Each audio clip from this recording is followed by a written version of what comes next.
2025 April മാസം 25-ാം തീയതി വെള്ളിയാഴ്ച ഉച്ചകഴിഞ്ഞ് 2 മണി 2:30 ആയപ്പോൾ ഞങ്ങൾ തിരുവനന്തപുരത്തുള്ള കേരള സ്റ്റേറ്റ് സിവിൽ സർവീസ് അക്കാഡമിയിൽ എത്തിച്ചേരുകയുണ്ടായി. തിരുവല്ലയിൽ നടന്ന നേതൃ പരിശീലന കളരിയുടെ ഭാഗമായി 4-ാം ക്ലാസ് തൊട്ട് എഞ്ചിനീയറിംഗ് വരെ പഠിക്കുന്ന 30 കുട്ടികളും അധ്യാപകരും മാതാപിതാക്കളും കായംകുളത്തെ ധ്വനി ഡാൻസ് സ്കൂളിലെ 6 അംഗങ്ങളും ചേർന്നുള്ള ഒരു ടീം രാവിലെ യാത്ര തിരിക്കുകയുണ്ടായി. ഇന്ത്യൻ അഡ്മിനിസ്ട്രേറ്റീവ് സർവീസ് മുതലായ സർവീസുകളെ വാർത്തെടുക്കുന്ന, അതിൻ്റെ പരീക്ഷയ്ക്കായി തയ്യാറെടുക്കുന്ന കുട്ടികളെ ഒരുക്കുന്ന കേരള സർക്കാരിൻ്റെ പ്രശസ്തമായ ഒരു സ്ഥാപനമാണ്. 20-ലധികം വർഷങ്ങളായി തലസ്ഥാന നഗരിയിൽ ക്രിയാത്മകമായി പ്രവർത്തിക്കുന്ന ആ സ്ഥാപനത്തിൽ വരുവാനും ഏകദേശം 1.5 മണിക്കൂർ അവിടെ സമയം ചെലവഴിക്കുവാനും ഈ കുട്ടികൾക്കും ഞങ്ങൾക്കെല്ലാവർക്കും സാധിച്ചത് ഏറ്റവും മനോഹരമായ, മറക്കാനാവാത്ത ഒരനുഭവം തന്നെയായിരുന്നു. കഴിഞ്ഞ 4 ദിവസമായിട്ട് ലീഡർഷിപ്പ് ട്രെയിനിങ് പ്രോഗ്രാം നമ്മൾ എന്ന് തുടങ്ങിയതാ പരിപാടി? തിങ്കളാഴ്ച എന്ന് പറഞ്ഞാൽ ഏപ്രിൽ മാസം 21-ന് നമ്മൾ വിവിധ സെഷൻസ് എടുത്ത്. എന്തൊക്കെയാ സെഷൻസ് എടുത്തത്? ഇന്നലെ ആരെ കുറിച്ചാ പഠിച്ചേ? വിൽ ഡ്യൂറന്റിനെ കുറിച്ച് പഠിച്ചു. ആരായിരുന്നു വിൽ ഡ്യൂറന്റ്? ഹിസ്റ്റോറിയൻ. അദ്ദേഹത്തിന്റെ ബുക്കിന്റെ പേരെന്താണ്? പിന്നെ dress as A hero of history. അങ്ങനെ വേറെ എന്തൊക്കെ പാഠങ്ങളാണ് പഠിച്ചത്? ബയോഡൈവേഴ്സിറ്റിയെ പറ്റി പഠിച്ചു. പിന്നെ സയൻസ്, റിനൈസൻസ്, ബീയിങ്. അങ്ങനെ നമ്മൾ 4-ാം ക്ലാസ് തൊട്ട് 12-ാം ക്ലാസ് വരെയുള്ള കുട്ടികൾ അതിനകത്തുള്ളത്. ഒരു എഞ്ചിനീയറിംഗ് സ്റ്റുഡൻറ്റും ഉണ്ട്. അത് നമ്മുടെ ലീഡർഷിപ്പ് ട്രെയിനിങ് ലീഡർ പാർട്ടാണ്. അപ്പൊ ഇന്ന് നമ്മൾ അതിന്റെ ഭാഗമായിട്ട് ട്രിവാൻഡ്രം ട്രിപ്പാണ്. അപ്പൊ രാവിലെ 6 മണിക്ക് ഞങ്ങള് തിരുവല്ലയിൽ നിന്നും തിരിച്ചു. 125 കിലോമീറ്റർ വണ്ടിയിൽ യാത്ര ചെയ്ത് 10:15 നമ്മൾ എവിടാ ചെന്നത്? മധുസൂദനൻ നായർ സാറിന്റെ ഭവനത്തിൽ ചെന്ന്. എന്നിട്ട് എന്ത് സംഭവിച്ചു? അടിപൊളിയായിരുന്നോ? കവിതകളുടെയും സാഹിത്യത്തിന്റെയും മനോഹര ലോകത്തിൽ ഞങ്ങള് മുഴുകിയിരിക്കുകയാണ്.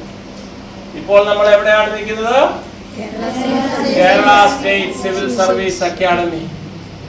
എന്തോ എവിടെ സംഭവം? IAS ആണ്. എന്തോ IAS എന്ന് പറഞ്ഞ? ഞാൻ IAS നോക്കി ആദ്യമായിട്ട് കേൾക്കുന്ന 20-ാമത്തെ വയസ്സിലാണ്. ഇതിപ്പോ എത്ര വയസ്സായി? 9-ഓ 10-ഓ 10-ാമത്തെ വയസ്സിൽ അതിന്റെ ഫുൾ ഫോമും എല്ലാം. New generation is amazing, isn't it? അതുകൊണ്ട് ഇന്ത്യൻ സിവിൽ സർവീസ്. ഈ കഴിഞ്ഞ ആഴ്ച നമ്മുടെ തിരുവല്ലക്കാരി ഒരു ചേച്ചിക്ക്, ഒരു ആന്റിക്ക് 45-ാം റാങ്ക് കിട്ടി. എന്തോ പേര്?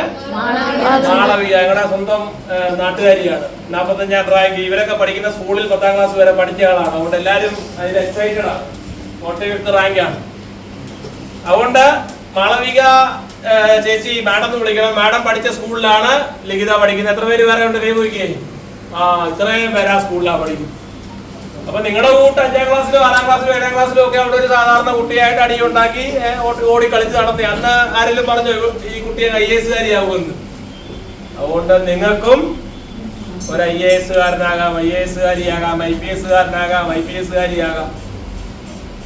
ഞാന് ഇതെല്ലാ വർഷവും 10 ലക്ഷം പേര് എഴുതുന്ന പരീക്ഷയാണ്. ഫൈനൽ സെലക്ഷന് 1000 പേരെ ഉള്ള, അല്ലെ 1100.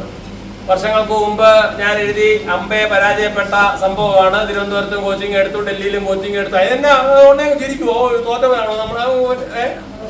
എടാ, 10 ലക്ഷം പേര് എഴുതിയ പരീക്ഷയിലല്ലേ നമ്മൾ തോറ്റേ? അപ്പൊ നമ്മൾ അറ്റൻഡെങ്കിലും ചെയ്തല്ലോ.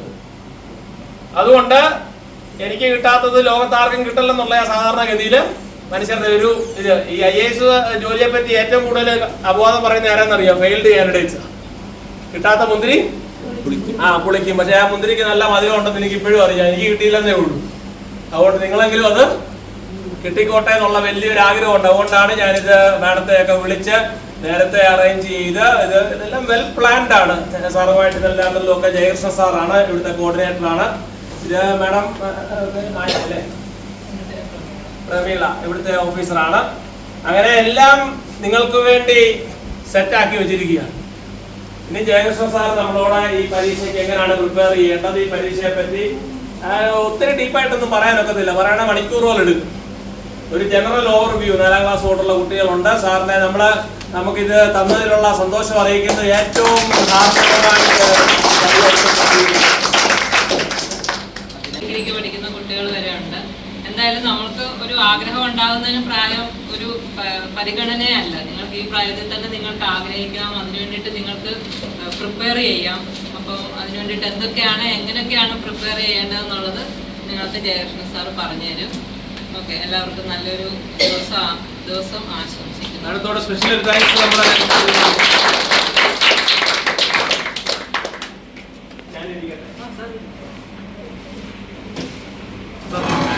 എല്ലാവരും സിവിൽ സർവീസ് ഉദ്ദേശിച്ചാണോ പോകുന്നത്? അതെ. ഏറ്റവും കുഞ്ഞു കുട്ടി ഏതാ? ഏറ്റവും കൊച്ചു പ്രായത്തില് എത്രാം ക്ലാസ്സിലെ മോള്? അവിടെ ഇരുന്നോ? 4th standard. ഇരുന്നു. 4th സ്റ്റാൻഡേർഡിൽ നിന്നുള്ള വേറെ ആരെങ്കിലും ഉണ്ടോ? അപ്പൊ രണ്ടുപേരാണോ? 4th മോള് 4th കഴിഞ്ഞ് 5th 3rd കഴിഞ്ഞ് 4th കൊള്ളാം. പിന്നെ 5th സ്റ്റാൻഡേർഡുകാര് 6th 7th 8th 9th 10th. ഇനി കൈ പൊക്കാത്ത ആരെങ്കിലും ഉണ്ടോ? തന്നെ ഓപ്ഷനുമായിട്ട് എടുത്താൽ നിങ്ങൾക്ക് എന്ത് ചെയ്യാം? സിവിൽ സർവീസ് പരീക്ഷ റെഡിയാകാൻ പറ്റുന്നതാണ്. അപ്പം ഞാൻ ജസ്റ്റ് ഒരു ഇൻട്രോ പറഞ്ഞതേ ഉള്ളൂ. നമുക്ക് ഒരുപാടൊന്നും നിങ്ങളോട് ഷെയർ ചെയ്യാൻ എനിക്കും താല്പര്യമില്ല. നിങ്ങൾക്കത് കേൾക്കാൻ ബോറാകുന്നു എനിക്കറിയാം. അതുകൊണ്ട് നമുക്ക് ഏതൊക്കെയാണ് സിവിൽ സർവീസ്, ഏതൊക്കെ ജോലികൾ ഇതിലുണ്ട് എന്നൊക്കെയുള്ള ഒരു വളരെ ബേസിക് ആയിട്ടുള്ള കാര്യങ്ങൾ മാത്രം ഇവിടെ കണ്ടുപോകാം. സിവിൽ സർവീസ് എന്ന് കേൾക്കുമ്പോൾ നിങ്ങളുടെ മനസ്സിലേക്ക് ഓടി വരുന്ന കഥാപാത്രം ആരാണ്? ലളിതാംബിക. എന്തുകൊണ്ടാണ് വരുന്നത്?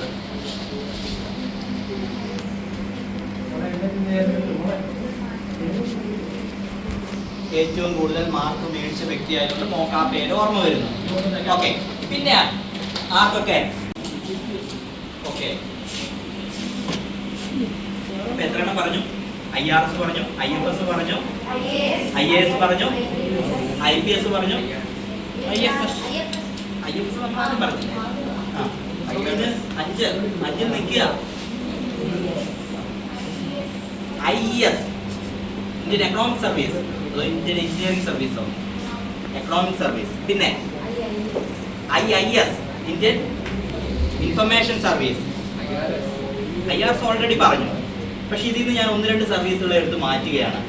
ഇന്ത്യൻ എക്കണോമിക് സർവീസിനെ ഞാൻ മാറ്റി.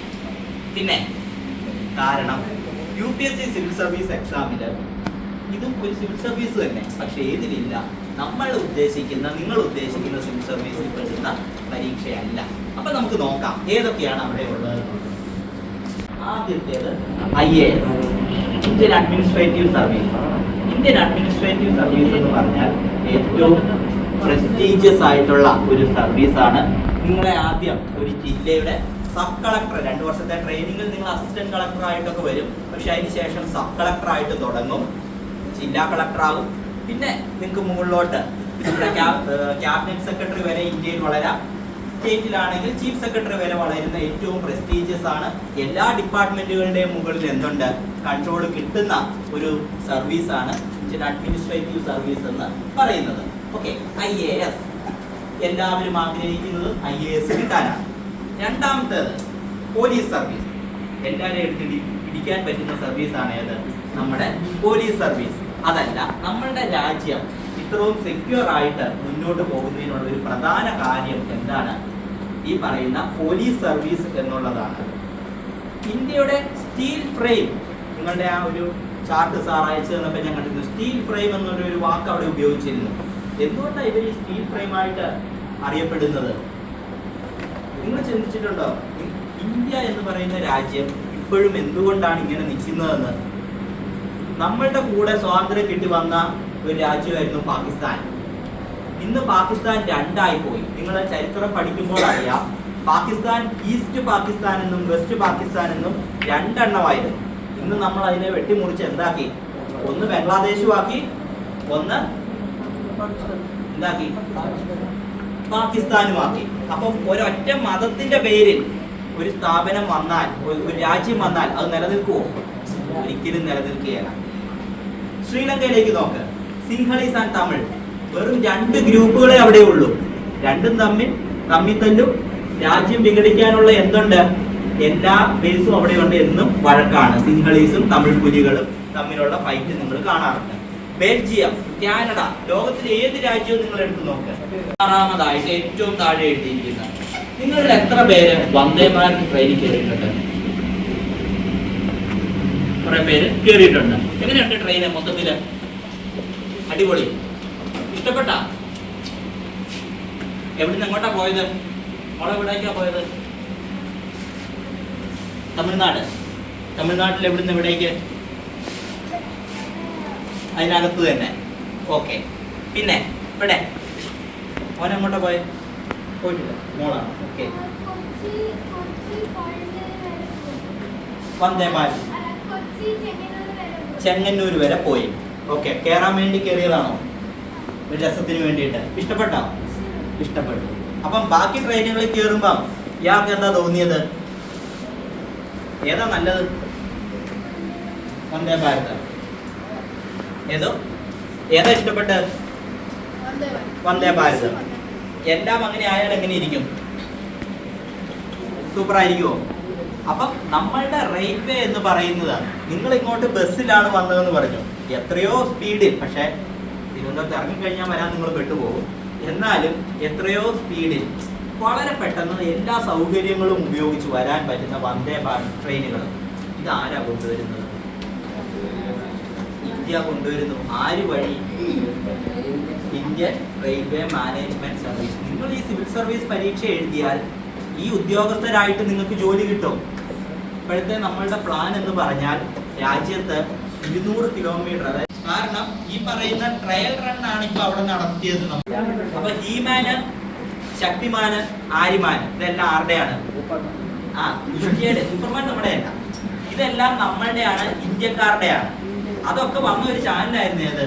ദൂരദർശൻ. ഇപ്പൊ നിങ്ങൾക്ക് ആർക്കും അറിഞ്ഞുകൂടാ അങ്ങനെ ഒരു ചാനല്. ആ ചാനൽ അങ്ങനെ പോയാൽ മതിയോ? ഇന്ത്യയിലെ ഏറ്റവും നല്ല ചാനലാക്കി അതിനെ മാറ്റണമെങ്കിൽ നിങ്ങൾക്ക് കിട്ടേണ്ട അത്തരം പ്രോഗ്രാംസ് കുട്ടികൾക്ക് കിട്ടണമെന്നുണ്ടെങ്കിൽ സർവീസ് വന്നാൽ മതി. Indian information service, Prasar Bharati, ഇതെല്ലാം കൺട്രോൾ ചെയ്യുന്ന നമ്മളുടെ പ്രസാർ ഭാരതി, അല്ലെങ്കിൽ അങ്ങനത്തെ ഒരുപാട് ഇൻസ്റ്റിറ്റ്യൂഷൻസ് ഉണ്ട് ഇന്ത്യയിൽ. അതിനെയെല്ലാം അപെക്സ് ലെവലിലേക്ക് വരുന്നത് ആരാണ്? ഈ പറയുന്ന ഉദ്യോഗസ്ഥർ. അപ്പൊ നിങ്ങൾക്ക് എഴുതാനും വായിക്കുവാനും, കണ്ടന്റ് ക്രിയേഷൻ, ഡാൻസ് കളിക്കാൻ ഇൻട്രസ്റ്റ് ഉള്ളവരുണ്ടോ? ഡാൻസ് കാണാൻ ഇൻട്രസ്റ്റ് ഉള്ളവര്, പാട്ട് കേൾക്കാൻ ഇൻട്രസ്റ്റ് ഉള്ളവര്, നിങ്ങളൊന്ന് ആലോചിച്ച് നോക്കിയേ. നിങ്ങൾ പാട്ടും ഡാൻസും നിങ്ങൾ ആവിഷ്കരിക്കുന്ന രീതിയിൽ ഒരു പൊക്കോ. പിന്നെ പോസ്റ്റൽ സർവീസ്. നിങ്ങൾ ആരെങ്കിലും ഇപ്പൊ കത്ത് എഴുതാൻ പഠിച്ചിട്ടുണ്ടോ? ചെറിയ സ്കൂളില് നിങ്ങൾ ആർക്കെങ്കിലും ഒക്കെ കത്ത് എഴുതാറുണ്ടോ? ഇല്ല. എന്ത് പറ്റി എഴുതാത്തത്? എഴുതാറുണ്ടോ? ആർക്ക് എഴുതുന്നത്? ചേട്ടന്. മറുപടി കിട്ടാറുണ്ടോ? ഉണ്ട്. ചേട്ടൻ എവിടെയാ? ഡൽഹിയില്. അപ്പൊ ഒരാള് കത്ത് എഴുതുന്നുണ്ട്. കത്ത് എഴുതുന്നതാണോ മെസ്സേജ് അയക്കുന്നതാണോ എളുപ്പം? മെസ്സേജ്. പിന്നെ എന്താ മോള് കത്ത് എഴുതുന്നത്? അതൊരു വികാരമാണോ? ചുമ്മാ ഒരു രസത്തിന്. ഓക്കെ. പക്ഷെ കത്ത് എഴുതുക എന്ന് പറയുന്നത് ഇപ്പൊ പലർക്കും എന്തായി തുടങ്ങി? മടിയായി തുടങ്ങിയ ഒരു കാര്യമാണ്. ഒരു ഇമോഷനായിട്ട് അല്ലെങ്കിൽ അത് പാഷനായിട്ട് കൊണ്ട് നടക്കുന്നു. ഓക്കെ. അതർവൈസ് കത്തെഴുത്തുകൾ കുറഞ്ഞു. അപ്പൊ ഇനിയിപ്പോ പോസ്റ്റൽ സർവീസ് പോയിട്ട് ഞാൻ എന്ത് ചെയ്യാനാ? ഒന്നും ചെയ്യാനില്ല. പക്ഷെ നിങ്ങളൊന്ന് ആലോചിച്ച് നോക്കിയേ. നമ്മുടെ വീട്ടിൽ നമ്മൾ 1 കിലോ അച്ചാറുണ്ടാക്കി, അല്ലെങ്കിൽ ഒരു തുണി തയ്ച്ചു വെച്ചു. നമ്മൾ ONDC എന്ന് പറയുന്ന ഇപ്പം ഗവൺമെന്റിനൊരു ആമസോൺ പോലെ എന്തുണ്ട്, ജസ്റ്റ് ഒരു പ്ലാറ്റ്ഫോം ഉണ്ട്. അതിലേക്ക് നമ്മൾ ഇട്ടാൽ നിങ്ങൾക്ക് കമ്മീഷൻ ഒന്നും കാര്യമായിട്ടില്ലാതെ ഡൽഹിയിൽ നിന്ന് ഒരാൾ 150 രൂപയ്ക്ക് എന്നൊക്കെ നിങ്ങൾ TV കണ്ടിട്ടുണ്ടാവും. എക്സലന്റ് ട്രെയിനിങ് സെന്റർ ആണ് മുസൂറി എന്ന് പറയുന്നത്. അവിടെ ചെന്നാൽ നിങ്ങളുടെ ബോക്സിംഗ് പഠിപ്പിക്കും, ഈ പറയുന്ന ഹോഴ്സ് റൈഡിങ് പഠിപ്പിക്കും, പാരാഗ്ലൈഡിങ് എന്ന് വേണ്ട നിങ്ങളുടെ ജീവിതത്തിൽ നിങ്ങൾ എന്തെല്ലാം ചെയ്യണോ അതെല്ലാം എവിടെ പഠിപ്പിക്കും? മുസൂറിയിൽ പഠിപ്പിക്കും. 1.5 വർഷത്തിൽ 1 വർഷം കഴിയുമ്പോൾ നിങ്ങളെ ഒരു സംസ്ഥാനത്തേക്ക് വിടും. എന്നിട്ട് പറയും നിങ്ങളൊരു കാര്യം ചെയ്യാം, അവിടെ ഒന്ന് ഭരണം പഠിച്ചിട്ട് വരാൻ പറയും. അങ്ങനെ വരുമ്പോഴാണ് അവർ അസിസ്റ്റന്റ് കളക്ടർ എന്ന പേരിൽ അറിയപ്പെടുന്നത്. അപ്പൊ അസിസ്റ്റന്റ് കളക്ടറായിട്ട് ഇവിടെ വരും. അസിസ്റ്റന്റ് കളക്ടറായിട്ട് നമ്മൾ എന്ത് ചെയ്യും, 6 മാസം ഇവിടെ നിൽക്കും. അതിനുശേഷം വീണ്ടും നമ്മൾ ഇവിടെ പോകും, മുസൂറി പോകും. പിന്നെ 6 മാസത്തേക്കും കൂടെ ട്രെയിനിങ് ഉണ്ട്.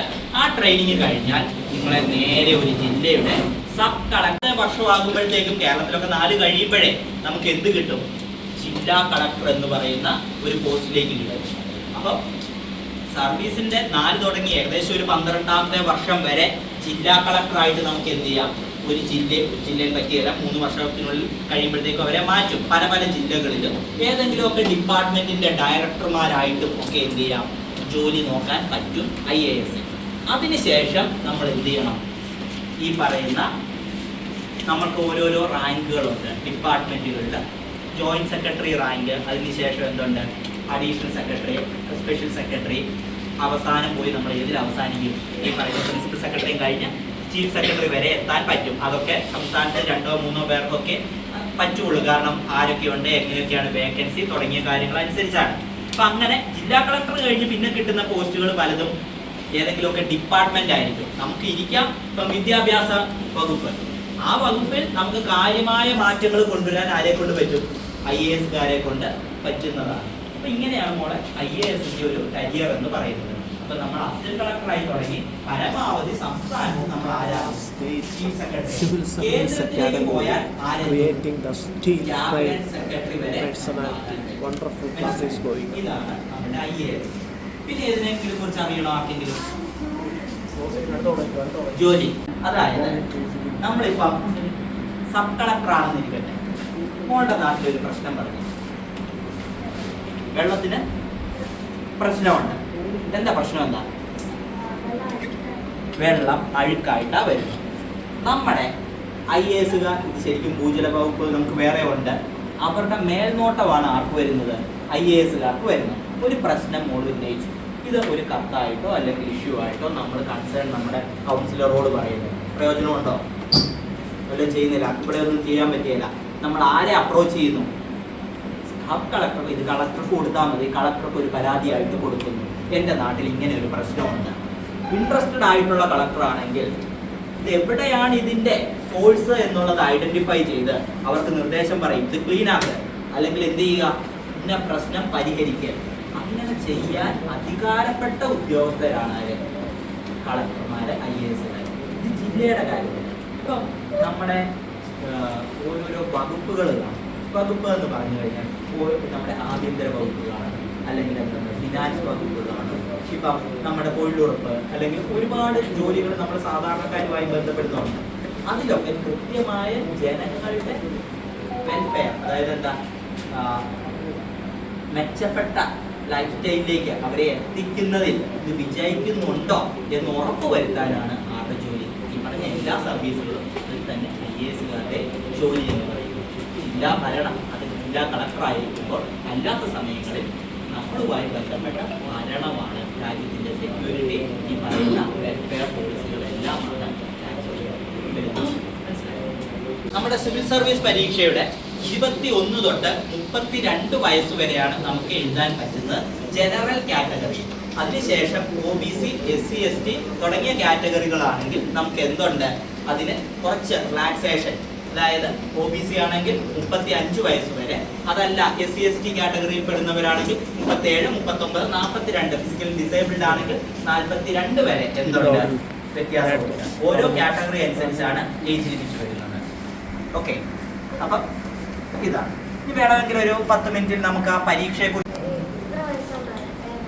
60 വയസ്സിലാണ് IAS ഓഫീസേഴ്സിന്റെ റിട്ടയർമെന്റ്. പക്ഷെ നന്നായിട്ട് ജോലി എടുക്കുന്ന മടിയന്മാരല്ലാത്തവരാണെങ്കിൽ നമുക്ക് വീണ്ടും എന്ത് കിട്ടും, സർവീസ് വീണ്ടും എക്സ്റ്റെൻഡ് ചെയ്തോ ഒക്കെ നമുക്ക് ക്യാബിനറ്റ് സെക്രട്ടറി എക്സ്റ്റെൻഡ് ചെയ്യപ്പെടാം, അല്ലെങ്കിൽ ചിലപ്പോൾ പിടിച്ച റിസർവ് ബാങ്കിന്റെ ഗവർണർ ആക്കാം.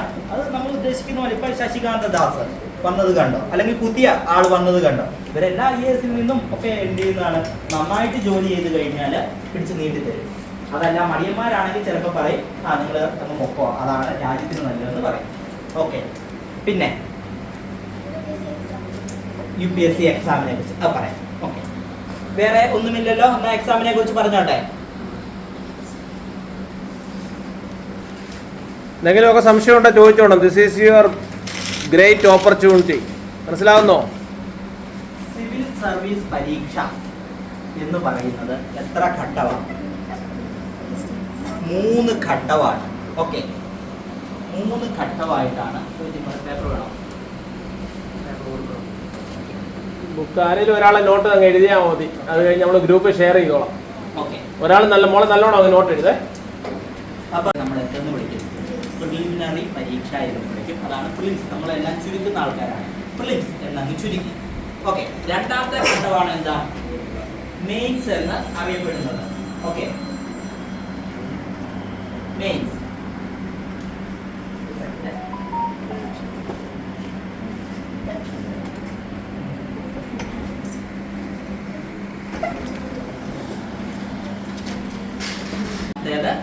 മെയിൻസ്. മൂന്നാമത്തേത് ഇന്റർവ്യൂ. നമുക്ക് ഓരോന്നായിട്ട് കാണാം. പ്രിലിംസ് അല്ലെങ്കിൽ പ്രിലിമിനറി പരീക്ഷ എന്ന് പറയുന്നത് എന്താണ്? വളരെ സിമ്പിൾ ആയിട്ടുള്ള പരീക്ഷ എന്ന് നമ്മൾ പറഞ്ഞാൽ എല്ലാവരും ചീത്ത വിളിക്കും. പക്ഷെ സിമ്പിൾ അല്ലേ എന്ന് ചോദിച്ചാൽ ആണ് താൻ. ഇത് സത്യത്തില് 2 പരീക്ഷകളാണ് ഈ പ്രിലിമിനറി എന്ന് പറയുന്നത്. നോക്കിയേ, ഇവിടെ നിങ്ങൾക്ക് കാണാൻ പറ്റുന്നുണ്ട്. ആദ്യത്തെ പേപ്പർ എന്ന് പറയുന്നത് കാണാൻ പറ്റുന്നുണ്ടോ? ജനറൽ നോളജ് എന്നാണ് പറയുന്നത്. ജനറൽ സ്റ്റഡീസ് എന്നാണ് നമ്മൾ ചിലപ്പോൾ പറയുന്നത്. ജനറൽ സയൻസ്, അവിടെ സയൻസ് എന്നാണ്, സോറി, ജനറൽ സ്റ്റഡീസ് എന്നുള്ളതാണ്. അത് ജനറൽ സ്റ്റഡീസ്. അതായത് ജനറൽ സ്റ്റഡീസ് എന്ന് പറഞ്ഞാൽ എന്താ മലയാളത്തില്? General studies. സയൻസ് അല്ല, സ്റ്റഡീസ്. സയൻസ് എന്നുള്ളത് തെറ്റായ സ്പെല്ലിംഗ് മിസ്റ്റേക്ക് ആണ്. ഓക്കെ, എന്താ? പൊതുവിജ്ഞാനം. നിങ്ങൾക്കൊക്കെ പൊതുവിജ്ഞാനം ഉണ്ടോ? ഇല്ലേ? എന്തൊരു ആത്മവിശ്വാസം! പൊതുവിജ്ഞാനം ഇല്ല. ജനറൽ നോളജ് തന്നെ ഉദ്ദേശിക്കുന്നത്. GK. ആ, ഓക്കെ, ഉണ്ട് കുറച്ച് തിരി. തുള്ളി. പോയിന്റ് 1. ഓക്കെ. ഇന്ത്യയുടെ പ്രൈം മിനിസ്റ്റർ ആരാ? നരേന്ദ്രമോദി. ഇന്ത്യയുടെ പ്രസിഡന്റ് ആരാ? മുർമു. ഓക്കെ. നമ്മുടെ ദ്രൗപദി മുർമുവിനെ അല്ലെങ്കിൽ പ്രസിഡന്റിനെ ആരാ തെരഞ്ഞെടുക്കുന്നത്? എലക്ഷൻ. കറക്റ്റ് ആണ്. രണ്ടാമത്, നിങ്ങൾ സ്കൂളിൽ പഠിക്കുന്ന കാര്യങ്ങൾ വൃത്തിയായിട്ട് എന്ത് ചെയ്യുക? പഠിക്കുക. അങ്ങനെയാണ് നമ്മളുടെ പ്രിലിമിനറി പരീക്ഷ എന്ന് പറയുന്നത്. ഇത് സാർ മുമ്പേ പറഞ്ഞതുപോലെ 10 ലക്ഷം പേര് പരീക്ഷ എഴുതും. ആ 10 ലക്ഷം പേരിൽ നിന്നും എന്ത് ചെയ്യും? 5 ലക്ഷം പേരെ മടിയൊക്കെ കാരണം പരീക്ഷയുടെ സമയമാകുമ്പോൾ അറ്റൻഡ് ചെയ്യുള്ളൂ. ആ 5 ലക്ഷത്തിൽ നിന്ന് നമുക്ക് മൊത്തം ഒഴിവിന്റെ ഒരു എത്ര ടൈംസ്? 10-15 ടൈംസ്. അതായത് ഇത്രയേ ഉള്ളൂ. ഒരു 10,000-നും 15,000-നും ഇടയിലുള്ള ആൾക്കാർ മെയിൻസ് പരീക്ഷയ്ക്ക് തിരഞ്ഞെടുക്കപ്പെടും. മെയിൻസ് എന്ന് പറയുന്നത് എഴുത്തു പരീക്ഷയാണ്. എഴുത്തു പരീക്ഷ. പ്രിലിമിനറി എങ്ങനെയാ? കറക്കി കുത്തുക, അതാണ് പ്രിലിമിനറി. പക്ഷെ തെറ്റിൽ കുത്തിക്കഴിഞ്ഞാൽ എന്ത് പറ്റും? നെഗറ്റീവ് മാർക്ക് പോകും. അപ്പൊ നോക്കിയേ, 200 മാർക്കിന്റെ 2 പരീക്ഷകൾ. ആദ്യത്തെ പരീക്ഷ ജനറൽ നോളജും പ്ലസ് ഏത്? നമ്മളുടെ കോളേജ് സ്കൂളുകളിൽ പഠിച്ച ബുക്കുകളും. അപ്പൊ രണ്ടാമത്തെ ഘട്ടത്തെ കുറിച്ച് ഞാൻ പറഞ്ഞില്ല. അത് സിമ്പിൾ ആണ്. രാമു 10 മീറ്റർ മുന്നോട്ട് പോയി, അവിടുന്ന് 5 മീറ്റർ തെക്കോട്ട് പോയി. അപ്പം രാജൻ എവിടെയാണ് നിൽക്കുന്നത്? ഇങ്ങനത്തെ ചോദ്യങ്ങൾ നിങ്ങൾ കേട്ടിട്ടില്ലേ? മെന്റൽ എബിലിറ്റി എന്ന് നമ്മൾ വിളിക്കും. ഇതാണ് നമ്മളുടെ രണ്ടാമത്തെ പേപ്പർ. അല്ലെങ്കിൽ വലിയൊരു കഥ തരും. ഈ കഥയിൽ നിന്നും നമ്മളോട് ചോദിക്കും എന്ത്? കോംപ്രിഹെൻഷൻ. ഈ കഥയിൽ നിന്ന് എന്ത് കോംപ്രിഹെൻഡ് ചെയ്ത് നമ്മൾ എന്ത് ചെയ്യുക? ഇതിലെന്താണ് പറഞ്ഞിരിക്കുന്നത്, അതിന്റെ എസൻസ് എന്താണ് എന്ന് എഴുതുക. അത് ഒരു ക്ലിയറിംഗ് പരീക്ഷയാണ്. അതായത് ജസ്റ്റ് കട്ട് ഓഫിന് വേണ്ടി മാത്രമുള്ളതാണ്. നിങ്ങൾ 66 മാർക്ക് മേടിച്ചാൽ നിങ്ങളത് പാസ്സായി. അല്ലാതെ വേറെ ആരോടും കോമ്പീറ്റ് ഒന്നും ചെയ്യണം. നിങ്ങൾക്ക് എഴുതാനും വായിക്കാനും അറിയുമോ? നിങ്ങൾക്ക് ഒരു കാര്യം കിട്ടിയാൽ വായിച്ച് മനസ്സിലാക്കാൻ പറ്റുമോ? കോമൺ സെൻസിനോടൊപ്പം തന്നെ കുറച്ച് ബുദ്ധിയും കൂടെ ഉണ്ടോ എന്ന് പരീക്ഷിക്കുന്നതാണ് നമ്മളുടെ രണ്ടാമത്തെ CSAT എന്നറിയപ്പെടുന്ന ജനറൽ സ്റ്റഡീസ് 2 എന്നറിയപ്പെടുന്ന പരീക്ഷ. മനസ്സിലായോ? ഇത് ക്ലിയർ ആയി പരീക്ഷ പാസ്സായാൽ ഏറ്റവും കൂടുതൽ മാർക്ക് ആദ്യത്തെ പരീക്ഷയ്ക്ക് മേടിക്കുന്നവരെ നമ്മൾ എന്താക്കും? നമ്മളെല്ലാം UPSC പാസ്സാക്കും. അങ്ങനെ UPSC പാസ്സായി നമ്മൾ മെയിൻസ് പരീക്ഷയിലേക്ക് ചെല്ലും. മെയിൻസ് പരീക്ഷയിൽ കത്തിക്കുത്താനുള്ള ഓപ്ഷൻ എത്ര? ലോകത്തിന്റെ ഭൂമിശാസ്ത്രം നമ്മൾ സ്കൂളിൽ പഠിക്കുന്നില്ലേ? ഇവിടെ ഏത് തന്നെയാണ് അടിസ്ഥാന ബുക്ക്? സ്കൂൾ ടെക്സ്റ്റ് ബുക്കുകൾ തന്നെയാണ്. രണ്ടാമത്തെ ഗവർണൻസ്, കോൺസ്റ്റിറ്റ്യൂഷൻ, പൊളിറ്റി. +1 + 2 എന്തെടുത്തോളുക? NCERTയും പിന്നെ ഒരു ബുക്കുണ്ട് ലക്ഷ്മികാന്ത്. അത് നിങ്ങൾ ആ ഒരു ലെവൽ എത്തുമ്പോൾ മനസ്സിലാവും. സ്കൂൾ ബുക്കുകളെല്ലാം കൂടെ ഒന്ന് ക്രോഡീകരിച്ചതാണ് ഈ നമ്മുടെ പൊളിറ്റിക്ക് വേണ്ടി. ജനറൽ സ്റ്റഡീസ്, എക്കണോമി വീണ്ടും നമ്മുടെ എന്താണ് സ്കൂൾ തന്നെയാണ് വരുന്നത്. എത്തിക്സ് അത് നല്ല രസമുള്ള പേപ്പറാണ്. എന്താ ഈ എത്തിക്സ് പേപ്പർ? ഇത്രയേ ഉള്ളൂ. നിങ്ങളൊരു ജില്ലാ കളക്ടറാണ്. ഓക്കെ, പരീക്ഷയുടെ ഒരു ചോദ്യമാണ് ഞാൻ പറയുന്നത്, പല നമ്മളിൽ വന്ന ചോദ്യമാണ്. നിങ്ങൾ ജില്ലാ കളക്ടറാണ്. നിങ്ങൾ സ്ത്രീ ആണെങ്കിൽ നിങ്ങളുടെ ഭർത്താവ്, നിങ്ങൾ പുരുഷനാണെങ്കിൽ നിങ്ങളുടെ ഭാര്യ. ഇവിടെ അച്ഛൻ അവിടുത്തെ ഏറ്റവും വലിയ കോറി മാഫിയയുടെ തലവനാണ്. നിങ്ങൾ അത് പിടിച്ചു, നിങ്ങൾ ആക്ഷൻ എടുക്കുകയോ ഇല്ലയോ? എന്നിട്ട് അതിന് താഴെ ഓരോരോ ഓപ്ഷൻ കാണും. വീട്ടിൽ തിരിച്ചു ചെല്ലണം, ഭാര്യയെ കാണണം, അല്ലെ ഭർത്താവിനെ കാണണം. അത് ആലോചിച്ചിട്ട് വേണം. നമ്മൾ ഇവിടെ UPSC പറയുന്നത് എന്താ? ഇത് ആലോചിച്ചിട്ട് വേണം നിങ്ങൾ എന്ത് ചെയ്യാൻ, മറുപടി എഴുതാൻ. ഇപ്പൊ UPSCയുടെ സ്ഥിരം ഇൻട്രസ്റ്റഡ് ഏരിയ ആണ്. ചോദ്യം കുറച്ച് ഞാൻ തമാശ രൂപത്തിൽ പറഞ്ഞതാണ്, എങ്കിലും ചോദ്യം ഇതാണ്, നിങ്ങളുടെ എത്തിക്സ് ആണ് ടെസ്റ്റ് ചെയ്യുന്നത്. ഇങ്ങനെ ഒരു പ്രശ്നമുണ്ട് നിങ്ങളുടെ നാട്ടില്, നടത്തുന്നത് നിങ്ങളുടെ ഏറ്റവും അടുത്ത റിലേറ്റീവ് ആണ്. നിങ്ങൾ എങ്ങനെ ഇതിനോട് പ്രതികരിക്കും? കാരണം നാളെ IAS-ലോ IPS-ലോ ഒക്കെ നിങ്ങൾ തിരഞ്ഞെടുക്കപ്പെടുമ്പോൾ ഒരു ബന്ധു വന്നാൽ നിങ്ങൾ അങ്ങനെ ചെയ്യുമെന്ന് UPSCക്കും വലിയ പ്രതീക്ഷയൊന്നുമില്ല. എങ്കിലും എന്ത് ചെയ്യണമെന്ന് അറിയുന്ന ഒരാളാണ് നിങ്ങൾ എന്നൊരു ബോധം വരുത്താൻ വേണ്ടി ചോദിക്കുന്നതാണ്. മനസ്സിലായോ? എത്തിക്സ്, നിങ്ങൾക്ക് എത്തിക്സ് ഉണ്ടോ എന്ന് ടെസ്റ്റ് ചെയ്യും. 4 പരീക്ഷ പേപ്പർ. പിന്നീട് ഓപ്ഷണൽ 1 and 2. ഈ ഓപ്ഷണൽ 1 and 2 എന്ന് പറയുന്നത് നിങ്ങൾ ഏതെങ്കിലും ഒരു വിഷയം, പൊളിറ്റിക്കൽ സയൻസ്, ഹിസ്റ്ററി, ജോഗ്രഫി, പിന്നെ ഏതാ വിഷയങ്ങളൊക്കെ പറഞ്ഞോളെ, sociology, engineering, law, zoology, medicine, അങ്ങനെ ഒരുപാടുണ്ടല്ലോ. അതിലേതെങ്കിലും ഒരെണ്ണം നിങ്ങൾ പഠിക്കണം. ഒരു തവണത്തെ UPSC ചോദ്യമായിരുന്നു, ഒളിമ്പിക്സ് നടക്കുന്നു, പക്ഷേ ഒളിമ്പിക്സിന് മെഡലൊന്നും മാർക്ക് കിട്ടുന്നില്ല, ഇന്ത്യക്ക് കിട്ടുന്നില്ല. അപ്പൊ അതിന് നമുക്ക് എന്ത് ചെയ്യാം? അപ്പൊ ഇത്തരം വിഷയങ്ങളിൽ ഒരു essay എഴുതാനും നമ്മളോട് എന്ത് ചെയ്യാം, ചോദിക്കും. പിന്നെയുള്ള 2 എണ്ണം മലയാളവും ഇംഗ്ലീഷും നിങ്ങൾക്ക് എഴുതാൻ അറിയുമോ എന്നുള്ള ടെസ്റ്റാണ്. മലയാളവും ഇംഗ്ലീഷും എഴുതാൻ അറിയല്ലേ? അല്ലെ 10ാം ക്ലാസ് നിങ്ങൾ പാസ്സാകില്ല, അതുകൊണ്ട് കുഴപ്പമില്ല. അത് നിങ്ങൾ എന്ത് ചെയ്തോളൂ, കൃത്യമായിട്ട് പഠിച്ചിട്ടേ അവിടെ എത്തുള്ളൂ. അപ്പൊ അതും ആര് ടെസ്റ്റ് ചെയ്യും? IPS ഒക്കെ ആയിരിക്കും, അവർക്ക് അത് കിട്ടും. കുറച്ച് പിന്നോട്ടാണെങ്കിലും നമ്മളുടെ ചോയ്സ് വേഴ്സസ് മാർക്ക്, ഇത് രണ്ടും കൂടെ കമ്പയർ ചെയ്ത് നമുക്ക് ഏറ്റവും സ്യൂട്ടബിൾ ആയിട്ടുള്ള ഒരു സർവീസ് ആയി തരും UPSC തരും. മനസ്സിലായോ? അപ്പം ഇങ്ങനെയാണ് നമ്മളുടെ സിവിൽ സർവീസ് പരീക്ഷ എന്ന് പറയുന്നത്. ഇതിൽ അടിസ്ഥാനപരമായിട്ട് ഇത്രയേ ഉള്ളൂ. കോമൺ സെൻസ് വേണം, ഇന്റലിജൻസ് വേണം. അതിന് സ്കൂളിലുള്ളത് വൃത്തിയായിട്ട് പഠിക്കുക, പത്രം വൃത്തിയായിട്ട് പഠിക്കുക, രാജ്യത്ത് സംഭവിക്കുന്നതും നമ്മുടെ ചുറ്റും സംഭവിക്കുന്നതുമായ കാര്യങ്ങൾ നിങ്ങൾ മനസ്സിലാക്കും. ഇപ്പൊ ചോദ്യങ്ങൾ ഇങ്ങനെയൊക്കെ ആയിരിക്കും. വേസ്റ്റ് മാനേജ്മെന്റ് നിങ്ങൾ കാണുന്നതാണ് നമ്മുടെ കൊച്ചിയിൽ, നിങ്ങളുടെയൊക്കെ നാട്ടിൽ തീപിടുത്തം അല്ലെങ്കിൽ എന്താണ് വേസ്റ്റ് കത്തിപ്പോകുന്നത്, പുറത്തിട്ട് കത്തിക്കുന്നത്, ഇത് രാജ്യത്തിന് മൊത്തമുള്ള സംഭവമാണ്. അപ്പൊ എങ്ങനെ വേസ്റ്റിനെ എഫക്റ്റീവായിട്ട് ടാക്കിൾ ചെയ്യാം അല്ലെങ്കിൽ ഇല്ലാതാക്കാം, അത് പഠിക്കുന്നതാണ് അല്ലെങ്കിൽ അത് എഴുതി പിടിപ്പിക്കുന്നതാണ് എന്ത് സിവിൽ സർവീസ് എന്ന് പറയുന്നത്. അപ്പൊ കോമൺ സെൻസ് തന്നെയാണ് നമ്മളുടെ പരീക്ഷയുടെ അടിസ്ഥാനം എന്ന് പറയുന്നത്. മനസ്സിലായോ? ക്ലിയർ ആയോ? സംശയങ്ങളുണ്ടോ? അറിയോ? ഏറ്റവും മാർക്ക് കുറയുന്നവർക്ക് അവർ ഏത് ഓപ്ഷനാണ് വെക്കുന്നത് എന്നും കൂടെ അനുസരിച്ചാണ്. അതായത് സർവീസുകൾ കാണിച്ചല്ലോ, ഇതില് ഏറ്റവും മാർക്ക് കുറഞ്ഞയാള് ഏത് സർവീസാണോ വെച്ചിരിക്കുന്നത് അതായിരിക്കും കിട്ടുന്നത്. മനസ്സിലായോ? കിട്ടുകയില്ല. കാരണം കൂടുതൽ മാർക്കുള്ള ആൾ ചോദിച്ചിട്ടുണ്ടെങ്കിലോ അയാൾക്ക് കൊടുക്കും. വേക്കൻസി എപ്പോഴും ഒരു വർഷം എത്ര കാണും? 1000, 800, 900 ഒക്കെ ഒഴിവുകൾ കാണുള്ളൂ. അപ്പം IPS-ലുള്ള വേക്കൻസി എന്ന് പറയുന്നത് ഒരു 100 എണ്ണമായിരിക്കും. അപ്പം 200 പേര് IPS ചോദിച്ചിട്ടുണ്ടാവും. 200 പേർക്കല്ലേ കൊടുക്കാൻ പറ്റുള്ളൂ. ഏറ്റവും കൂടുതൽ മാർക്കുള്ള ആൾക്ക് IPS കൊടുക്കും. ബാക്കിയുള്ളവരെ അടുത്ത സർവീസുകളിലേക്ക് അവരുടെ 2ാമത്തെ ചോയ്സ്, 3ാമത്തെ ചോയ്സ്. നമുക്ക് 23, 25 ചാൻസ് ഇതെന്ത് നമുക്ക് ചെയ്യാം, ഓപ്ഷൻ കൊടുക്കാം. 29 അല്ല സോറി 28, 27 ഇതിൽ നമ്പറിൽ ചെറിയ വ്യത്യാസങ്ങൾ എപ്പോഴും കാണും. ചില സമയങ്ങളിൽ UPSC എന്ത് ചെയ്യുന്ന വെച്ചാൽ ചില സർവീസ് വേണ്ടാന്ന് ചോദിക്കാനാണ്.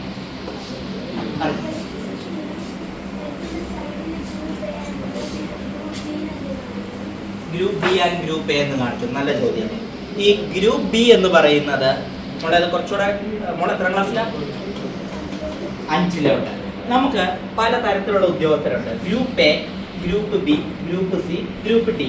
ഇതിൽ ഏറ്റവും പ്രധാനപ്പെട്ട ഡിസിഷൻ മേക്കേഴ്സ് എന്ന് പറയുന്നത് എപ്പോഴും ആരായിരിക്കും?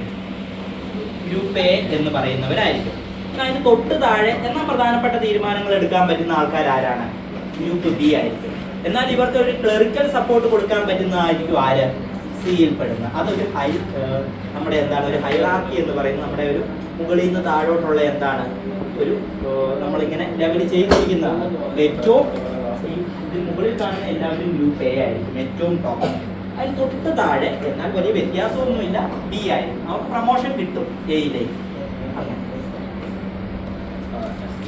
ഡാനിക്സും Pondicherry union territory separation. DANICS Pondicherry separate ആയി. അതെന്താന്ന് ചോദിച്ചു കഴിഞ്ഞാൽ ഈ പറയുന്ന നമ്മുടെ പോണ്ടിച്ചേരി സിവിൽ സർവീസ് എന്ന് പറയുന്ന അവിടെ നമ്മൾ ചെന്ന് കഴിയുമ്പോഴും അവിടെ IASകാർ കാണും. ഇപ്പുറത്തെ ഈ പറയുന്ന ദാമനാഞ്ചി ഇങ്ങനത്തെ യൂണിയൻ ടെറിട്ടറീസിൽ വന്നുണ്ടാവും IASകാർ നമ്മുടെ മുകളിൽ കാണും. പക്ഷേ ഇതിന്റെ രണ്ടിന്റെയും റീജിയൻസ് എന്താണ്?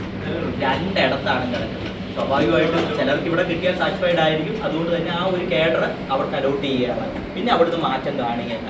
അതുകൊണ്ട് കേഡർ വൈസ് നമ്മൾ അങ്ങ് കൊടുത്തിരിക്കുന്നു എന്നുള്ളതേ ഉള്ളൂ. എനിവേ ഇതിൻ്റെ ഒരു ഗുണമുണ്ട്. സത്യം പറഞ്ഞ സർവീസിൽ നമ്മൾ നോക്കിക്കഴിയുമ്പോൾ 8 വർഷം കഴിയുമ്പോൾ ഇവർക്ക് കൺഫേർഡ് ആയിട്ട് ഗ്രൂപ്പ് എ IAS ആണ്, പോണ്ടിച്ചേരി പോലീസ് സർവീസാണ്, പോലീസ് സർവീസിലേക്കും കൊടുക്കും.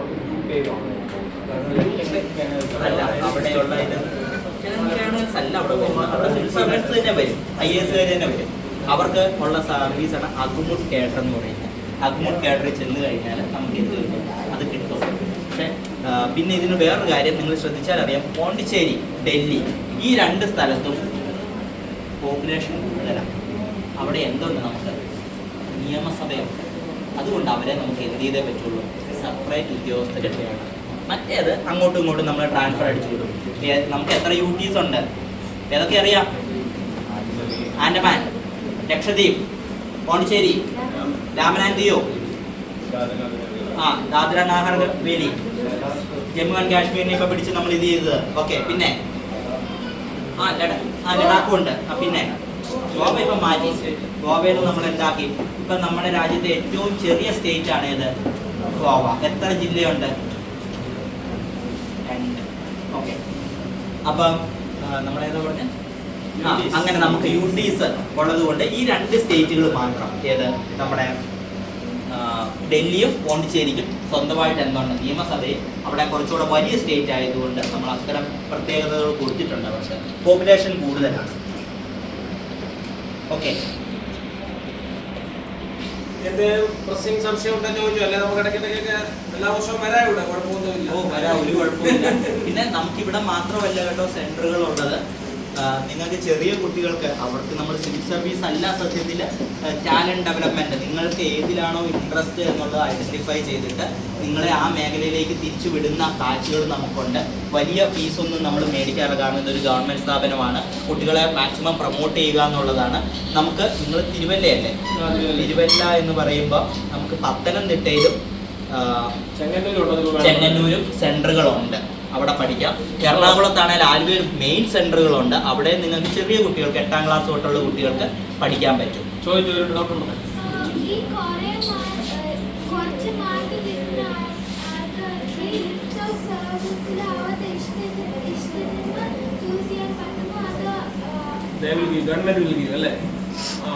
അത് ഗവൺമെന്റ് ആണ് നമ്മളുടെ മാർക്കും വേറെ ആരൊക്കെ ചോദിച്ചിട്ടുണ്ട് എന്നുള്ളതും കൂടെ അടിസ്ഥാനപ്പെടുത്തി എന്ത് ചെയ്യുന്നത് തരുന്നത്. ഇപ്പൊ മോളൊന്ന് ആലോചിക്കും, IAS നമുക്ക് എല്ലാവർക്കും IAS ആയിരിക്കും ആദ്യം ചിലപ്പോൾ താല്പര്യം.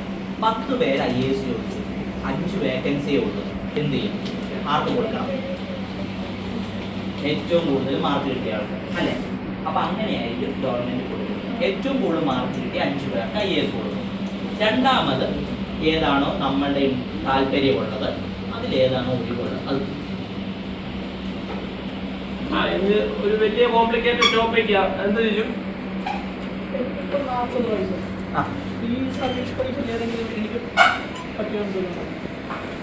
ഇതിൽ 42 വരെ നമുക്ക് എഴുതണം എന്നുണ്ടെങ്കിൽ നമ്മൾ ഫിസിക്കലി എന്തെങ്കിലും ഹാൻഡിക്യാപ്ഡ് അങ്ങനെ എന്തെങ്കിലും കാറ്റഗറി ഉണ്ടെങ്കിൽ പറ്റുള്ളൂ. അതർവൈസ് എന്താണ്? പോസിബിൾ അല്ല. കാരണം നമുക്ക് നിങ്ങൾ റിസർവേഷൻ വേണം. നഷ്ട സ്വപ്നങ്ങളെ 32 ആളുകൾ നല്ല ജോലിയോ സാർ എന്തോ യാതൊരു റോളും ഇല്ല.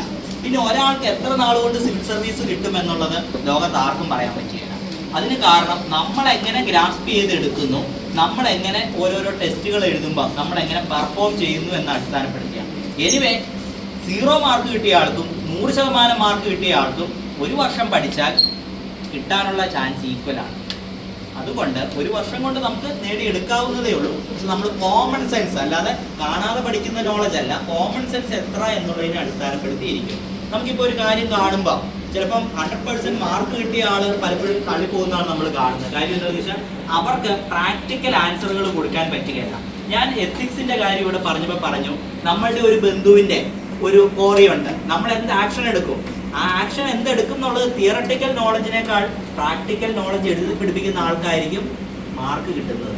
അതുകൊണ്ട് അത് പേഴ്സൺ ടു പേഴ്സൺ എന്തായിരിക്കും എപ്പോഴും വ്യത്യസ്തമായിരിക്കും.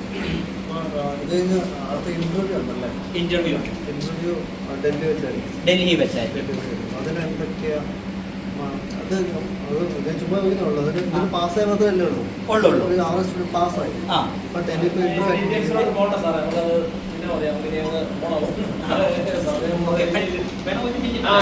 അതായത് ഇന്റർവ്യൂവിന് ജനറലി നിങ്ങൾ എന്തുകൊണ്ട് ഈ കാരണം അങ്ങനെയുള്ള നിങ്ങളുടെ പേഴ്സണാലിറ്റി മാത്രം, നോളജ് ടെസ്റ്റിംഗ് അല്ല UPSC ഇന്റർവ്യൂ.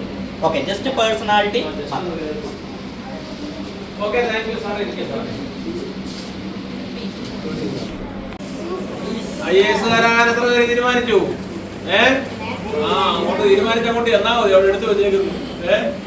മരിച്ചു കിടന്ന് പഠിക്കണം, പഠിച്ച് എന്നാലും സാധാരണക്കാർക്കെല്ലാം ഇത് പ്രാപ്യമായ ഒരു സർവീസാണ്. നമുക്ക് പവർ കിട്ടുന്നതാണ്, ബ്യൂറോക്രാറ്റിക് പവർ എന്ന് ഇതിന് പറയും. ഒന്നുകിൽ പൊളിറ്റിക്കൽ പവർ വേണം, അല്ലെങ്കിൽ പൊളിറ്റിക്കൽ പവർ കിട്ടാൻ വലിയ ബുദ്ധിമുട്ടാണ്. നിങ്ങൾക്കറിയാം, രാഷ്ട്രീയക്കാരുടെ സ്ഥാനാർത്ഥിയായിട്ട് ഒരു MLA MP ഒക്കെ എന്തുമാത്രം ഒരു പഞ്ചായത്ത് മെമ്പർ ആ സീറ്റ് കിട്ടുന്നില്ല, അതുപോലെ വേണ്ട. അതുകൊണ്ട് ജീവിതത്തിൽ എല്ലാ മേഖലയിലും എന്തുകൊണ്ട് കോമ്പറ്റീഷൻ ഉണ്ട്. അതിനുവേണ്ടി നിങ്ങൾ ഒരുങ്ങണം. ഈ essay പേപ്പറിനെ പറ്റി സാറ് പറഞ്ഞപ്പോൾ എനിക്ക് പെട്ടെന്ന് മനസ്സിൽ വന്നത് 1947 ഇന്ത്യക്ക് സ്വാതന്ത്ര്യം കിട്ടിയ വർഷം UPSC essay പേപ്പർ ചോദിച്ച ഒരു ചോദ്യമുണ്ട്. Our sweetest song are the about our saddest thought. അങ്ങനെയാണ് ഷെല്ലിയുടെ ഒരു കോട്ടാണ്.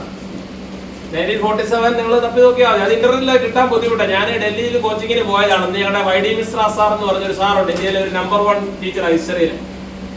അദ്ദേഹം 1947 തൊട്ട് 2000 വരെയുള്ള, ഞാൻ പഠിച്ച സമയം വരെയുള്ള essay പേപ്പറിന്റെ ഫുൾ ടോപ്പിക്സ്, ഞാൻ പറയുന്ന ഒരു 10 വയസ്സുള്ളപ്പോൾ പോലെ ഒരു മാസം ഒരു essay വെച്ചൊക്കെ നിങ്ങൾ പ്രിപ്പയർ ചെയ്ത് എഴുതണം. സാറെന്ന് പറഞ്ഞ പോലെ ഹിന്ദു പേപ്പർ വായിക്കണം, നോട്ട്സ് പ്രിപ്പയർ ചെയ്യണം, ഒക്കെ അങ്ങോട്ട് തുടങ്ങണം.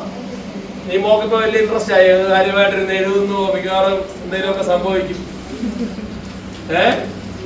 അതുകൊണ്ട് something should happen. That is why we are organising this type of programmes. അല്ലാതെ വീട്ടിൽ കിടന്ന് ഗെയിമും കളിച്ചുകൊണ്ട് കിടക്കേണ്ട സമയത്ത് നിങ്ങളെ ഇവിടെ വരെ കൊണ്ടുവന്ന് ഇങ്ങനൊരു അവസരം കിട്ടി, എല്ലാം നല്ലതല്ലേ? അതുകൊണ്ട് ഇതൊരു പുതിയ തുടക്കമാകട്ടെ, നിങ്ങൾക്കൊക്കെ ഒരു പുതിയ ദിശാബോധം ഉണ്ടാകട്ടെ എന്ന് ഞാൻ പ്രത്യേകം പ്രാർത്ഥിക്കുന്നു. സാർ എന്ത് സൗമ്യമായിട്ട് അല്ലേ സംസാരിക്കുന്നത്, ആ മുഖത്തെ ആ ഒരു പ്രസന്നതയും അല്ലേ, വലിയ ആവേശമൊന്നുമില്ല. ഞാനൊക്കെ ഈ കണ്ടു അവൻ അലച്ചു പോകും, അതൊക്കെയൊന്നുമില്ല. പക്ഷെ വളരെ എനിക്കൊക്കത്തില്ല, ഞാൻ ചുമ്മാ നടന്ന കാലം നമ്മളെയൊക്കെ ഭംഗിയായിട്ട് കൊണ്ടുവന്നു. അപ്പൊ നമ്മുടെ സമ്മാനം കൊടുക്കുന്ന ഒരു പതിവുണ്ട്. ഇനി വന്നേ മോളെ, നമുക്ക് ഇപ്പം കവറൊന്നും കൊടുക്കാനില്ല, ഞങ്ങളൊക്കെ പാവപ്പെട്ടവരല്ല, അങ്ങോട്ടിരിക്കും ഓരോന്നായിട്ട് കൊടുക്കുക. നമ്മുടെ ഇതിന്റെ മെയിനായിട്ട് നമ്മളെ സഹായിക്കുന്നത് നമ്മുടെ പ്രമീള മാഡമാണ്. ഇതുവരെ സമ്മാനം കൊടുക്കാത്ത ആരെങ്കിലും ഉണ്ടോ ഈ ഗ്രൂപ്പില്? അത് നിങ്ങളൊക്കെ എന്തെങ്കിലുമൊക്കെ ചെയ്തിട്ടുണ്ടല്ലോ. ഇതുവരെ ഒരു വേദിയിലും വരാത്ത ആരെങ്കിലും ഉണ്ടോ? ഇവര് നിന്ന് വന്നേ, മോളിഞ്ഞു. ഈ മോക്കൊരു അവസരം ഇത് നമ്മൾ കൊടുത്തിട്ടില്ല. പ്രമീള മാഡത്തിന് സാറിലൂടെ വിൽ ഡ്യൂറന്റിന്റെ greatest minds and ideas of all time എന്ന് പറഞ്ഞ ഒരു മനോഹരമായ പുസ്തകമാണ് മാഡത്തിന് ഒന്ന് കൊടുത്ത്. കാര്യമായിട്ട്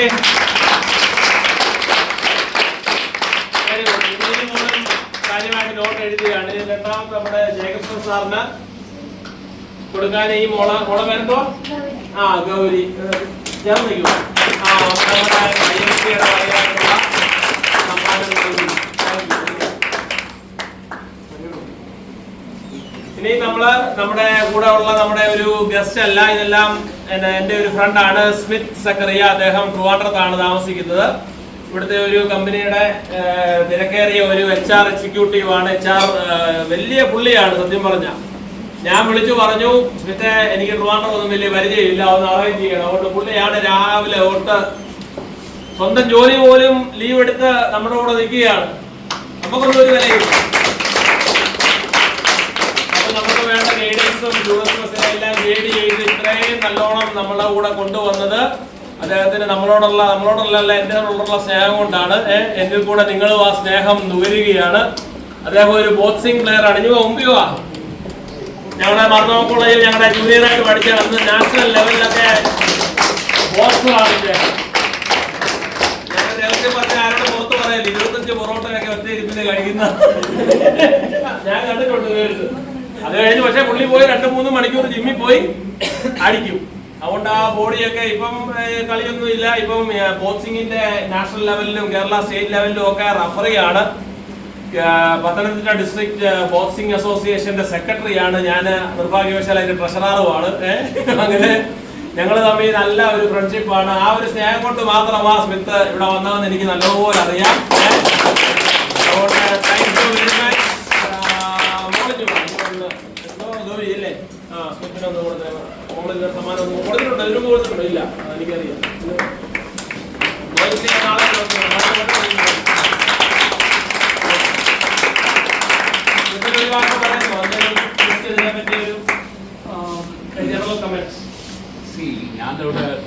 ഞാൻ ബോക്സിംഗ് ഒക്കെ ചെയ്യുന്നത് വേ ബാക്ക് ഇൻ 1994 ആണ്. അതായത് 10th സ്റ്റാൻഡേർഡ് കഴിഞ്ഞ് ലീവിന് വെക്കേഷൻ വന്നപ്പോഴാണ് ഞാൻ ബോക്സിംഗ്. അന്ന് എനിക്ക് വെയിറ്റ് ഒരു 140 ചേഞ്ച് ഉണ്ടായിരുന്നു. വണ്ണം കുറയ്ക്കാൻ വേണ്ടി ഞാൻ ജസ്റ്റ് തമാശയ്ക്ക് നടക്കാൻ തുടങ്ങിയതാണ്. ബട്ട് അന്ന് എന്നെ കോച്ച് ചെയ്തത് ദ്രോണാചാര്യ D. ചന്ദ്രലാൽ സാറാണ്. പുള്ളിയുടെ ശിഷ്യനാണ് ഞാൻ. 94-ൽ ഞാൻ കേരളത്തിന് വേണ്ടി സ്റ്റേറ്റ് ജൂനിയർ ഞാൻ 10 വയസ്സുള്ളൂ. ജൂനിയർ കാറ്റഗറീസ് സൂപ്പർ വെയിറ്റ് ഇല്ലാത്തതുകൊണ്ട് സീനിയേഴ്സ് അടിച്ചാണ് ഞാൻ സ്റ്റേറ്റിൽ ഫസ്റ്റ് വന്നത്. നാഷണൽസ് പോയി. അത് കഴിഞ്ഞ് പിന്നെ ജൂനിയറിനകത്ത് നാഷണൽ ലെവൽ മെഡലുണ്ട്. സൗത്ത് ഇന്ത്യ സിൽവർ ഉണ്ട്.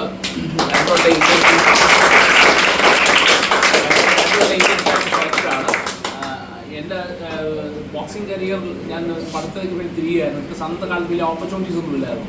സോ ഒരു 80-90 പറയുമ്പോൾ ഞാൻ ഡിഗ്രി ഫസ്റ്റ് ഇയറോട് ഞാൻ മത്ത കോളേജ് പഠിക്കാൻ ചെല്ലുന്നത് വീട്ടുകാർ എന്നെ നന്നാക്കാൻ വേണ്ടി തിരുവല്ല മത്ത കോളേജ് വിട്ടതാണ്. അപ്പം പിന്നെ കൂട്ടുകെട്ട് ഇങ്ങനെയുള്ള ബുദ്ധിയോടായിപ്പോയി. ഓക്കെ, അപ്പം അതോടെ എൻ്റെ ബോക്സിംഗ് കരിയർ ഞാൻ നിർത്തി, പഠനത്തിൽ ചേർത്തു. പക്ഷേ സാറ് തിരിച്ചു വന്ന് 2 വർഷം മുമ്പ് ഞങ്ങളെല്ലാം റീ എലക്ട് ചെയ്ത് സ്റ്റേറ്റിൻ്റെ പുതിയ അസോസിയേഷൻ ഫോം ചെയ്തു. ഞാൻ പത്തനംതിട്ട ജില്ലാ സെക്രട്ടറിയാണ്. അവിടെ നാഷണൽ സ്കൂളിൽ നമ്മളൊരു ബോക്സിംഗ് സമ്മർ ക്യാമ്പ് നടത്തുന്നുണ്ട്. അപ്പോൾ ആക്ച്വലി അത് YMCA-യിലായിരുന്നു. അത് എല്ലാ റീസൺസ് കൊണ്ട് മാറ്റി നമ്മൾ നാഷണൽ സ്കൂളിലേക്ക് മാറ്റി. പത്തനംതിട്ട ജില്ലയിൽ നമ്മളിപ്പോൾ ഫ്യൂച്ചറിലേക്ക് നമ്മളൊരു സ്റ്റേറ്റ് ഫീച്ചർ നടത്താൻ പോവുകയാണ്. ഓക്കെ, അപ്പം അല്ലാതെ അവിടെ പത്തനംതിട്ട വെച്ച് കാണാം. ഞാൻ പക്ഷേ ട്രിവാൻഡ്രത്താണ്. ടെക്നോ പാർക്കിൽ ഒരു ഐറിഷ് കമ്പനിയിലെ HR ഹെഡായിട്ട് വർക്ക് ചെയ്യുന്നു. ആക്സിൻസ് ബാംഗ്ലൂരിലായിരുന്നു ഇതിന് മുമ്പ്. USS ബാംഗ്ലൂരിലായിരുന്നു HR ആയിട്ട് നിൽക്കുന്നത്. Thank you very much.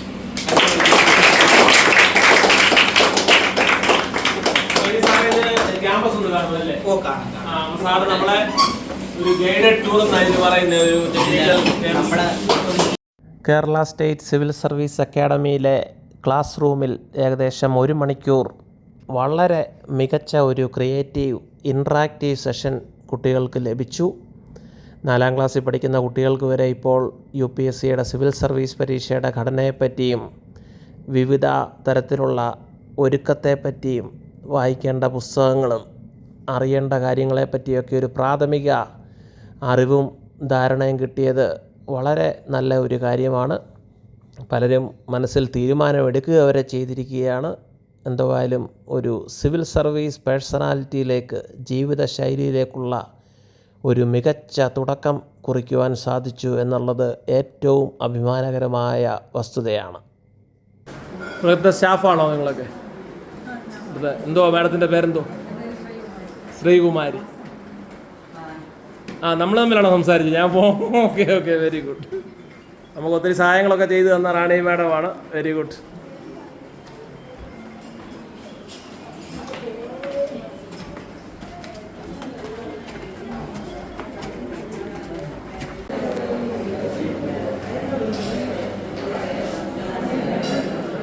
കൊച്ചമ്മേ, നഷ്ടസ്വപ്നമായിട്ട് തോന്നുന്നുണ്ടോ IAS ഒക്കെ? നേരത്തെ അറിഞ്ഞിരുന്നെങ്കിൽ.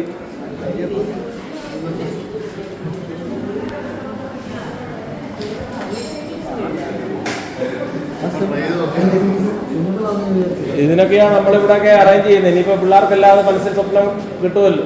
നമുക്ക് അത്ര സിമ്പിളൊന്നും അല്ല. പറഞ്ഞ് അങ്ങോട്ട് ചെല്ലുമ്പോൾ അറിയാം. So this is the library. So we are getting an opportunity to visit the Civil Service Academy library. ഇവിടുത്തെ ലൈബ്രറിനാണോ? എന്തോ സാറിൻ്റെ പേര്? ശ്യാമ. എവിടാ വീട്? എവിടാ? പൂജപ്പുരയിലാണ്. ജയിലിൻ്റെ അടുത്താണോ? എന്തോ മാഡത്തിൻ്റെ പേര്? സതി. ഇവിടെ തന്നെ ഉള്ളതാണ്. നമ്മളെ പുസ്തകം ഇത് കുട്ടികൾക്ക് ഇവിടുന്ന് നമ്മളെ സ്റ്റുഡൻസിന് ഇത് റെന്റിന് കൊടുക്കും. എന്ത് ബോറേ കൊടുക്കും. ഇവിടെ ഇരുന്ന് വായിക്കാൻ സ്ഥലമുണ്ടോ? റീഡിംഗ് റൂം ഉണ്ടോ? അപ്പോൾ അങ്ങനെ പുസ്തകങ്ങൾ എല്ലാ ബുക്കും ഉണ്ട്. സിവിൽ സർവീസ് പരീക്ഷയ്ക്ക് വേണ്ട എല്ലാ ബുക്കുകളും ഉണ്ട്. ഓക്കെ, അപ്പോൾ ഇതൊരു നല്ലൊരു സർവീസാണ് ഗവൺമെൻറ് ചെയ്യുന്നത്. സിവിൽ സർവീസ് എക്സാമിനേഷന് വേണ്ട പുസ്തകങ്ങളും എല്ലാമൊക്കെ ഒന്ന് ഓടിച്ച് നോക്കൂ. വലിയ തടിയും ബുക്കുകളൊക്കെയാ. മറിഞ്ഞു വീണത് കൈയൊന്നും ഒടിയില്ല. കണ്ടോ, യോജന എന്ന് പറയുന്നത് ഗവൺമെന്റ് ഓഫ് ഇന്ത്യയുടെ യോജന ആൻഡ് കുരുക്ഷേത്ര റൂറൽ ഡെവലപ്മെന്റും അർബൻ ഡെവലപ്മെന്റിന്റെ ഒക്കെ മാഗസിനാണ്. പിന്നെ ഫ്രണ്ട് ലൈൻ മാഗസിൻ ഹിന്ദു ഗ്രൂപ്പിന്റെയാണ്. ക്രോണിക്കൽ. ഈ കോമ്പറ്റീഷൻ വിസാടിപ്പോയില്ലേ? ഇല്ല. എന്തോ? ഓക്കെ. Drishti, current affairs. ദൃഷ്ടിയൊക്കെ ഡൽഹിയിലെ civil service അക്കാഡമികളാണ്.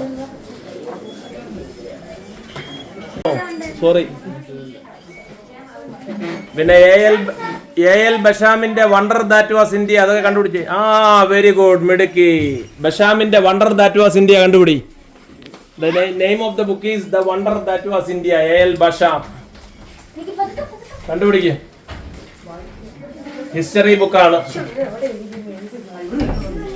The Wonder That Was India, Basham. സോഷ്യോളജിയിലെ ഹാർലംബോസ് ബുക്ക് ഉണ്ടോ? സൊസൈറ്റി ഇൻ ഇന്ത്യ ഉണ്ടോ? ഞാൻ എഴുതിയ പരീക്ഷ, അതുകൊണ്ടാണ് ഞാൻ ഈ പേരൊക്കെ വിളിച്ചു പറയുന്നത്.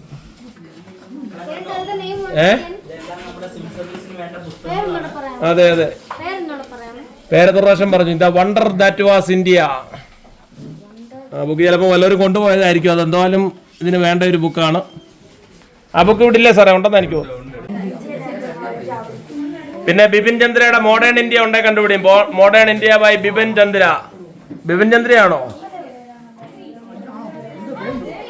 പിന്നെ modern India by Sumit Sarkar. Sumit സർക്കാരും കിട്ടി. Very good. അതിനകത്താണ് ഗാന്ധിജിയെ കുറ്റിയുള്ള ഒരു famous statement. In the summer of 1942 Gandhi was in a uniquely militant and strange mood. Mains examination ഒരു പ്രാവശ്യം ചോദിച്ച ചോദ്യമാണ്. ഓക്കെ, നമ്മളൊരു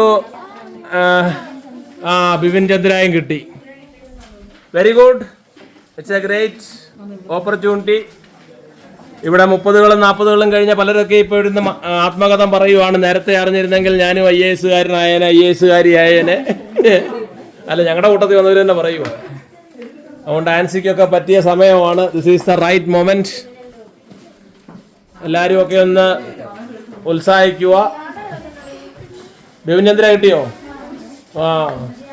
വണ്ടർ ദാറ്റ് വാസ് ഇന്ത്യ കിട്ടിയില്ല. ഇന്ത്യ ആഫ്റ്റർ ഗാന്ധി, രാമചന്ദ്ര ഗുഹയുടെ നല്ലൊരു ബുക്കാണ്.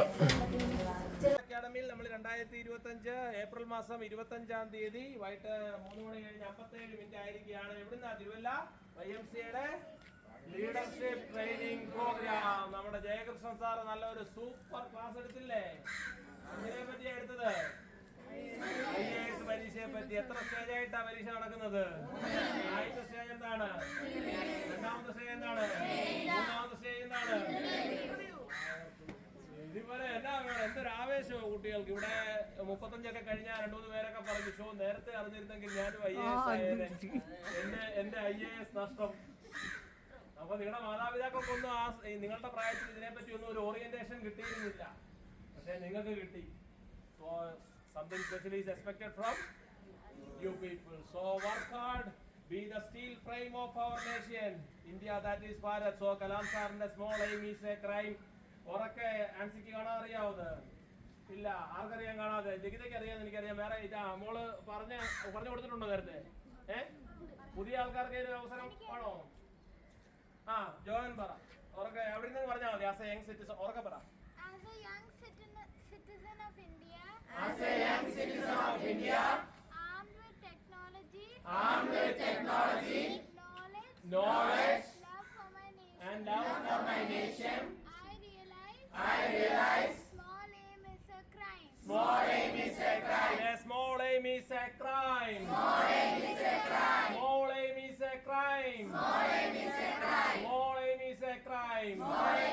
Yes, we believe that this group believes that small aim is a crime. Babu Paul സാറിനെ പോലുള്ള പ്രഗത്ഭരായ വിഷണറീസിന്റെ നേതൃത്വത്തിൽ തുടങ്ങിയ ബാബു പോൾ സാറുമായിട്ട് എനിക്ക് പേഴ്സണലായിട്ടൊരു ബന്ധമുണ്ട്. അത് ഞാനിത് പറയാൻ ഒത്തില്ല. സാറിനെ ഓർക്കുന്നു. അലക്സാണ്ടർ ജേക്കബ് സാറും അങ്ങനെ അനേകർ വളർത്തിയെടുക്കുന്ന ഒരു സ്ഥാപനമാണിത്. നമ്മുടെ സ്വന്തം കേരള സർക്കാരിന്റെ ഇപ്പോൾ സാറന്മാരൊക്കെ വളരെ you are doing excellent service to nation building. All the best from all of us. Prayerful wishes to all. Thank you.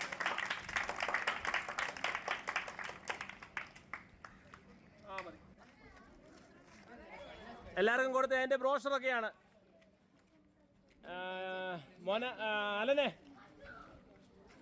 പിള്ളേരെ ലീഡ് ചെയ്തു.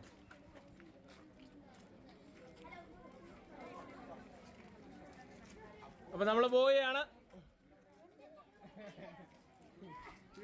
എല്ലാവരോടുമുള്ള നന്ദി സ്നേഹവും ഒക്കെ അറിയിക്കുന്നു. ഞങ്ങൾക്ക് ഇങ്ങനെ ഒരു ഓപ്പർച്യൂണിറ്റി തന്നതിന് thank you very much. Okay. In the life of every hero of history, there has always been some life-defining, life-changing moment. And perhaps future history will record that this particular visit to Kerala State Civil Service Academy was a turning point in the life of some great heroes who would emerge from this group. Really, nothing, no force, nothing is as powerful as an idea whose time has come. The famous statement of Victor Hugo. So, time will prove. Thank you.